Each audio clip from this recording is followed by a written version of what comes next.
I don't think anyone should have to bear the burden of eating a dried pork tenderloin, so I'm just going to show you how to do it today. Everyone should learn it, and we're going to start off with the roasting pan. I'm going to use my roasting tray because I don't use it that often, but if you don't have one, just sit potatoes under the tenderloin or sit it directly onto the metal. Actually, if you're going to be roasting vegetables, just sit them under the tenderloin. Getting the meat prepped doesn't take long at all, so just go ahead and start preheating the oven. Pork tenderloin is honestly just a good and cheap cut of meat I feel like everyone should learn how to make. But the thing is, so many people have been victims of having it dry and they don't like it. That's why I had to learn how to make it myself. If you're new here, I'm Amari and I just really like cooking and showing other people, and I can guarantee anything you see me make on video on this channel is good, because if it wasn't, no one would ever know and I would never document it. And now we're just going to go ahead and pat our pork tenderloin dry just so our glaze and all of our seasonings can rest better on the skin. I also totally recommend that you do this with your chicken too, because when the skin's extra dry, you get crispier skin. It's absolutely important to make sure that you're drying your pork tenderloin on both sides. And you can see this top that I'm patting right now. This is going to be the part that we'll want facing up when we put it in the oven. You'll see in a bit. And now I'm just going to season mine with some kosher salt and some pepper. I know that doesn't sound like too much, but I really just didn't feel like doing too much today. And I really just like using kosher salt or coarse salt lately, just so I can get a visual representation of how much salt is actually on the food. And now you're just going to want to make sure you gently caress it and smooth the seasoning all out evenly on both sides. I got really good at making roast and pork tenderloin in high school, which feels like forever ago now since I'm about to graduate from college, but everyone always said I make the best tenderloin and roast they've had in their life.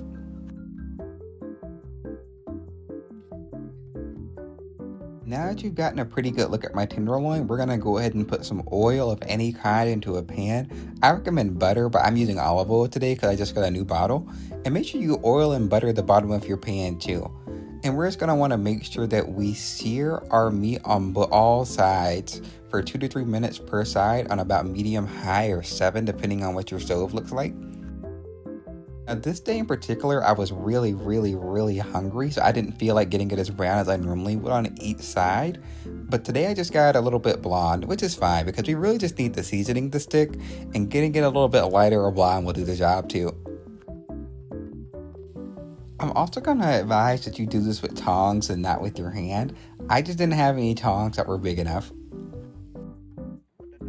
And now that that's done, I'm just going to sit it to the side and let it rest while I get the glaze in my pan ready. But as you can see, by searing it, we were able to get the seasoning to stick to the meat. Now for the glaze, we're just going to do something very simple and thick. I'm going to use about 2 tablespoons of honey and 2 tablespoons of dark brown sugar just because I have it and need to get rid of it. I would even recommend putting in a little bit of soy sauce or mustard just to help it break up some, but I didn't have any on me, so I put in about 2 teaspoons of oil. Because it was a little bit thicker than I expected, I stuck it in the microwave for a bit, just enough for me to spread it, and I just started the entire process of making sure I covered the meat once I set it on the rack. I just covered it on the top because I didn't feel like turning it over to the bottom, which was kind of lazy. So do as I say and not as I do. And now she's ready to go ahead and sit in the oven for about 35 minutes. And if you're going to roast your vegetables, I recommend sticking them in with your meat at this moment.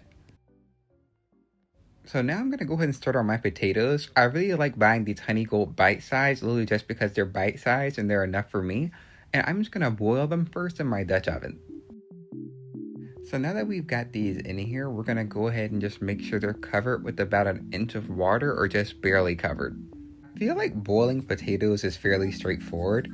We're just going to make sure we salt the water well too. At this point, there's about 15 minutes left on that tenderloin, so we're just going to go ahead and take it out and add the rest of our glaze before we stick it right back in the oven.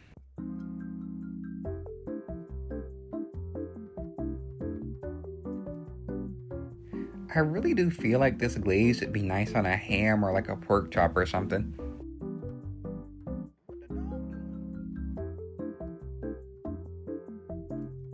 And now that we've got that fully covered, I'm going to give you guys a brief visual of what it should look like or what mine looks like at this point.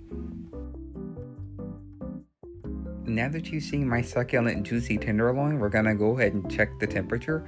I normally take it out at about 140 just because I know the carryover cooking will take it up to 145.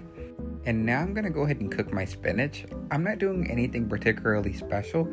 I just have a lot left over if you saw my video from this past weekend.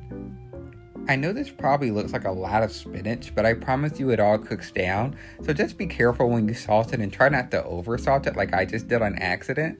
And I'm just gonna add that salt and some garlic and just cook it all the way down. And make sure you're keeping it stirred so it doesn't burn. Now after that, I went again and just checked the temperature of my tenderloin for a second time.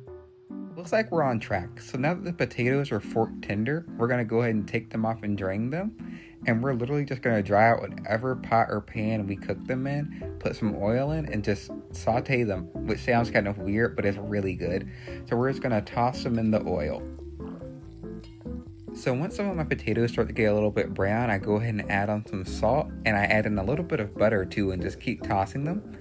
And after everything gets covered in that salt and butter, I just turn them off and add my dill. Dill is such a classic combination with potatoes for me now, and it gives it a really nice buttery taste. And when you take out your tenderloin, you really want to make sure you let it rest so the juice doesn't come out. Let it sit for at least 5 minutes before you cut it, and then it'll be juicy like this and won't be dry.